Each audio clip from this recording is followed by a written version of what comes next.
যদি কখনো বিপদে পড়ে যায় আমি দুরূদ পড়ি, দুরূদ পড়া শেষ বিপদ শেষ। রাসূলুল্লাহ সাল্লাল্লাহু আলাইহি ওয়াসাল্লামের উপর কেউ যদি দুরূদ পড়ে হাদিসে এসেছে, তাইলে আল্লাহ সুবহানাহু ওয়া তাআলা তার জন্য দুটো জিনিস করেন। Allah ensures two things for him or for her. যেই ব্যক্তি যার কাছে তিনি এই দেনাটা দেবেন আগামীকাল তাকে দেয়া লাগবে, তিনি তার ওয়াইফের সাথে পরামর্শ করলেন। শোনো, কার সাথে পরামর্শ করলেন? ওই ব্যক্তি তার ওয়াইফের সাথে গিয়ে পরামর্শ করলেন যে করণীয় কি, কালকে তো টাকা দিতে হবে কিন্তু আমার কাছে তো টাকা নেই। আপনার ভালো করে শুনবেন প্লিজ, আমার কাছে তো টাকা নেই, দেওয়ার উপায় কি? তখন তার স্ত্রী বললেন যে চলো তো সারা রাত আজকে কেবল দুরূদ পড়ি। কি করবো সারা রাত? আজকে দুরূদ পড়বো। আল্লাহুম্মা সাল্লি আলা মুহাম্মদ আল্লাহুম্মা বারিক আলা মুহাম্মদ সাল্লাল্লাহু আলাইহি ওয়াসাল্লাম, এরকম আজকে সারা রাত দুরূদ পড়বো। তো তিনি দুরূদ পড়লেন, দুরূদ পড়তে পড়তে ঘুমিয়ে পড়েছেন, ক্লান্ত হয়ে কি ঘুমিয়ে পড়েছেন। ঘুমের মধ্যে তিনি স্বপ্নে দেখলেন যে কেউ একজন তাকে বলেছেন আগামীকাল সকালে তুমি নগর পিতা গভর্নরের কাছে যাবে, মেয়রের কাছে যাবে, গিয়ে মেয়রকে তুমি বলবে প্রতি রাতে সে আমার উপর 1000 বার দুরূদ পড়ে ঘুমানোর কথা। কিন্তু গত রাতে সে 1000 বার পড়ে নাই, মানে এই যে রাত যাচ্ছে এই রাতে সে 1000 বার পড়ে নাই, সে একটু কম পড়েছে। এই যে কম পড়লো এটার জন্য তার পেনাল্টি দিতে হবে, আর পেনাল্টি হলো সেই জন্য তোমাকে 1000 দিরহাম যেন তোমাকে গিফট দেয়। কত দেয়? 1000 দিরহাম গিফট দেয়। এটা স্বপ্নে তো তিনি স্বপ্ন দেখলেন, স্বপ্ন দেখে ঘুম থেকে জেগে উঠলেন, জেগে উঠে তার ওয়াইফকে বললেন যে এরকম স্বপ্নে দেখেছি, করণীয় কি? আমি গভর্নরের কাছে গিয়ে কথা বলবো? বলে হ্যাঁ যাও, তুমি যদি এরকম স্বপ্নে দেখেছো তুমি যাও। তিনি গভর্নরের দরজা তিনি গেলেন, ট্রু স্টোরি বলছি। এখন গভর্নরের দরজা তিনি গেলেন, গিয়ে ওইখানে বললেন সিকিউরিটিকে যে আমি একটু গভর্নরের সাথে দেখা করবো। আপনি কে? বলে আমি তো পরিচয় দেওয়ার মতো কিছু নাই, কিন্তু আমি একটু ওনার সাথে দেখা করতে চাই। বলে আপনার নামটা বলেন, গিয়ে গভর্নরকে বলি। বলে নাম হলো এরকম। তো যাওয়ার পরে গভর্নরকে গিয়ে বললেন সিকিউরিটির লোকেরা যে স্যার এরকম একজন লোক, জনাব এরকম একজন লোক আপনার সাথে দেখা করতে এসেছেন। বলে নাম কি? বলে নাম এরকম। বলে তাড়াতাড়ি নিয়ে আসো, তাড়াতাড়ি নিয়ে আসো তাকে। তাকে তাড়াতাড়ি নিয়ে গেলে, এখন গার্ড অফ অনার দিয়ে তাকে নিয়ে গেছে, কারণ গভর্নর বলছে তাকে নিয়ে যাওয়ার জন্য, খুব সম্মানের সাথে নিয়ে গেছে। গভর্নর তারা দেখে ভাই বসেন বসেন বসেন। বলে কি এবার বলেন কি জন্য এসছেন? বলে আমি তো কেমনে বলি আপনারে, গত রাতে এরকম এরকম একটা স্বপ্নে দেখেছি, আমার এরকম একটা প্রবলেম আছে, এরকম একটা স্বপ্নে দেখেছি। এই স্বপ্ন দেখার পর আমি ভাবলাম আপনার সাথে এই স্বপ্ন এর কথা আপনার সাথে বলা দরকার। বলে আপনি ঠিকই দেখেছেন, আমাকেও গত রাতে রাসূল সাল্লাল্লাহু আলাইহি ওয়াসাল্লাম নির্দেশ দিয়েছেন আমি যেন আপনাকে 1000 সিলভার কয়েন, যেন 1000 রৌপ্য মুদ্রা যেন আপনাকে আমি দিয়ে দিই। এই আমি এটা রেডি করে রাখছি, আপনি নিয়ে যান এটা। এখন উনি এটা নিয়ে আসছেন, নিয়ে আসার পর ওই যে আজকে কিন্তু অনেকদিন পর্যন্ত টাকা দেওয়ার কথা, আজকে টাকা দেওয়ার কথা, এর মধ্যে তার বিরুদ্ধে কি হয়ে গেছে? মামলা হয়ে গেছে কাজীর কাছে। কাজী মানে হচ্ছে বিচারক। কাজী মানে যিনি বিয়ে পড়ান এরকম না, কাজী মানে কি বিচারক। আমাদের দেশে এখন তো বিয়ে পড়ায় তাদেরকে বলে কাজী, কিন্তু আসলে কাজীর কাজ কি?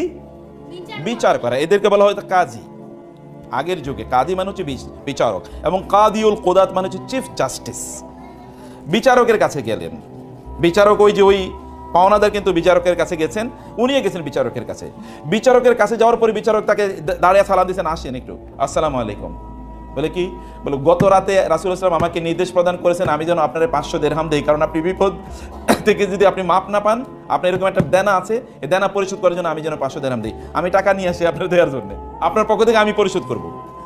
যেই লোক পাও না কথা, সেগুলো ঘটনা কি, এগুলো কি হচ্ছে? বিচারক টাকা দিচ্ছেন। বলে ভাই এরকম এরকম ঘটনা, আমি এরকম নির্দেশ পেয়েছি। তিনি বলেন আমি আমার টাকা চাই না, আমার টাকাটাও আমি মাফ করে দিলাম। কারণ দেওয়ানা ছিল কত? 500 দিরহাম। কিন্তু 500 দিরহাম তো মাপ পাইছে, কিন্তু এক্সট্রা পাইছে কত? আরো 1500 দিরহাম। রাসূলুল্লাহ সাল্লাল্লাহু আলাইহি ওয়াসাল্লামের উপর কেউ যদি দুরূদ পড়ে হাদিসে এসেছে, তাইলে আল্লাহ সুবহানাহু ওয়া তাআলা তার জন্য দুটো জিনিস করেন। Allah ensures two things for him or for her. আপনারা এটা করবেন, আমি ব্যক্তিগতভাবে এটা করি। যদি কখনো বিপদে পড়ে যায় আমি দুরূদ পড়ি, দুরূদ পড়া শেষ বিপদও শেষ, দুরূদ পড়া শেষ বিপদও শেষ। আপনার এক্সপেরিয়েন্স ইট, টেস্ট ইট, জীবনে পরীক্ষা করে দেখেন, পরীক্ষা করে দেখেন। হাদিসে এসে ইদান ইউগফারু যামবুক ওয়া ইউকফা ওয়া তুকফা হাম্মুক, তাইলে তোমার গুনাহ আল্লাহ মাফ করে দেবেন এবং তোমার বিপদ আল্লাহ তাআলা দূর করে দেবেন। যদি বেশি বেশি কি করো? দুরূদ পড়ো। বেশি বেশি দুরূদ পড়লে এমন একজন ব্যক্তি যার উপর দুরূদ পড়লেই বিপদ দূর হয়ে যায়, তাকে ফলো করলে কি হতে পারে চিন্তা করে দেখেন তো, তাকে অনুসরণ করলে কি হতে পারে। আবু হুরায়রা রাদিয়াল্লাহু তাআলা আনহু তিনি একবার আসলেন, তার কিছু খাবার আছে, অথেন্টিক ন্যারেশন। আবু হুরায়রা রাদিয়াল্লাহু তাআলা আনহু আসলেন এবং একটা ছোট্ট ব্যাগের মধ্যে কিছু খেজুর নিয়ে আসলেন। এসে তিনি রাসূল সাল্লাল্লাহু আলাইহি ওয়াসাল্লামকে বলেন, ইয়া রাসূলুল্লাহ, আমার এই খেজুরের জন্য একটু দোয়া করে দেন আপনি, খেজুরের মধ্যে কি একটু দোয়া করে দেন আপনি। রাসূল সাল্লাল্লাহু আলাইহি ওয়াসাল্লাম বললেন, হে আল্লাহ, তুমি তার খেজুরের মধ্যে বরকত দান করো। আল্লাহুম্মা বারিক ফি তুমুরিহি, হে আল্লাহ, তার এই যে খেজুরের মধ্যে তুমি কি করো, বারাকা দান করো। তিনি দোয়া করলেন। এই দোয়া করার পর তিনি খেজুরের ব্যাগটা নিয়ে তিনি চলে গেলেন। এরপরে তিনি ব্যাগটা রেখে দিলেন। যখনই খাবারের সংকট হয় তখনই ওইখানে চোখ বন্ধ করে এখানে হাত দেন। হাত দেওয়ার পরে যা খেজুর হয় সেগুলো তিনি খান, এগুলো ব্যবহার করেন, এরপর আবার ওইটা ওইভাবে রেখে দেন। তিনি বললেন, এই ব্যাগটা আমি ব্যবহার করেছি 30 বছর। কত বছর?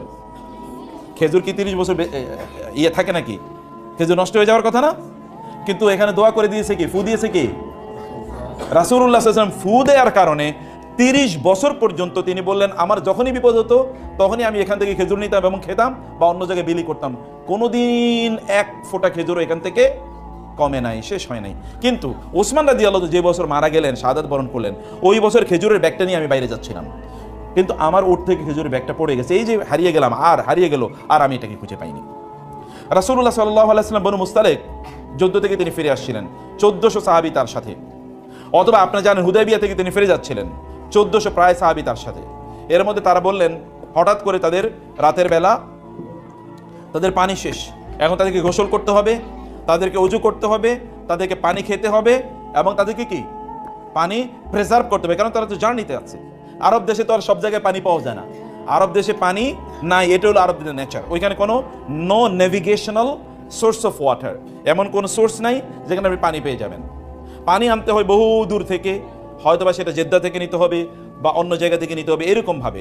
অথবা গভীর কূপ আছে, এই কূপ থেকে বিভিন্ন জায়গায়, এটা খুব দূরে দূরে কিছু কূপ থাকে, কারণ সব জায়গায় এত বড় কূপ তৈরি করাও যায় না, অনেক গভীরে কূপ তৈরি করা লাগে। আর মরুভূমিতে, একটা পাথুরে মরুভূমি, কূপ তৈরি করা এত সহজ জিনিস না। অতএব এখানে পানি হচ্ছে মোস্ট ভ্যালুয়েবল রিসোর্স আরবদের জন্য, মোস্ট ভ্যালুয়েবল। পানির জন্য তারা যুদ্ধ পর্যন্ত করে, এরকম একটা অবস্থা। তো এই আরবে পানি নাই, পানি নিয়ে তাদেরকে চলতে হয়। সাহাবায়ে কেরামরা এসে বলেন, ইয়া রাসূলুল্লাহ, পানি তো নাই, করণীয় কি? তিনি বলেন, এক ফোঁটাও নাই। বলে, আছে, লোটার মধ্যে একটু আছে। বলে, লোটাটা নিয়ে আসো। লোটার মধ্যে তিনি বলেন, আমি হাত রাখলাম। তিনি আঙ্গুল চুবিয়ে দিলেন, এবার বলেন, তোমরা পানি নাও। এবার 1400 লোক পানি নিল, নিয়ে তারা 1400 লোক গোসল করলো, 1400 লোক ওযু করলো, 1400 লোক পানি খাইলো এবং 1400 লোক পানি প্রিজার্ভ করে এগুলো রেখে দিল। পানি কতটুকু? মাত্র এতটুকু। 1400 লোক এতটুকু পানি কেমনে নেয়? তিনি যদি আঙ্গুল দেন, তাহলে যদি এত বরকত হয়, তাহলে তার জীবনটা কেমন বরকতময়।